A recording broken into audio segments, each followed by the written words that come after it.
Dajmo da čujemo još ovo, to je završeno. Imate do kraja oktobra pa se pregrupište. Jedino, kad nisam bio iskren prema Srećku, bilo je kad smo stavljali Nebojšu Bratimira na listu sudija. I mislim da to nije greška i da je dobro to što smo mu prećutali. Posle sam ti rekao čega smo prećutali. Rekoh, jedino kad nisam Srećku nešto rekao i što mu nisam priznao, bilo je, on nije ni znao da će da stavimo tebe i Nebojšu na listu sudija.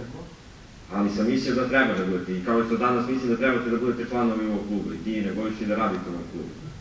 Postoje neki drugi ljudi koji ne rade u ovom klubu i koji treba svakako da se zamene. Ono Srećko malo pre kaže, ja sam bio da se nastavi dalje ovaj drugi period, tako, nisi bio da se... Sam izao svoj klub. A i Miša i to, a Miša i Slavče glasaju suprotno od tebe. Pa ja se nisam s kim dogovarao. Ne, ali si mi rekao si malo pre... Ja sam konsultovao... Da si razgovarao sa mnom, sa Mišom, sa Slavčetom i da smo bili da se nađe prevozno rešenje. Oni nisu glasali za to, znači da nisu iskreni sami prema sebi. I to je najprvije u ovom klubu... Pričate o organizaciji sam sebe demantuš, o održanom predavanju o teoriji zavere i zašto čovjek je otišao. U petoj tačci, rekao je, 5. tačka razlika.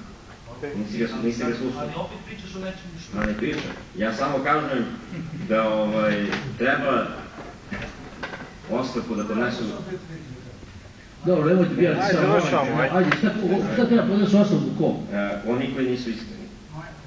A kako imaš neki si bilo na koliko? Ajde, idemo.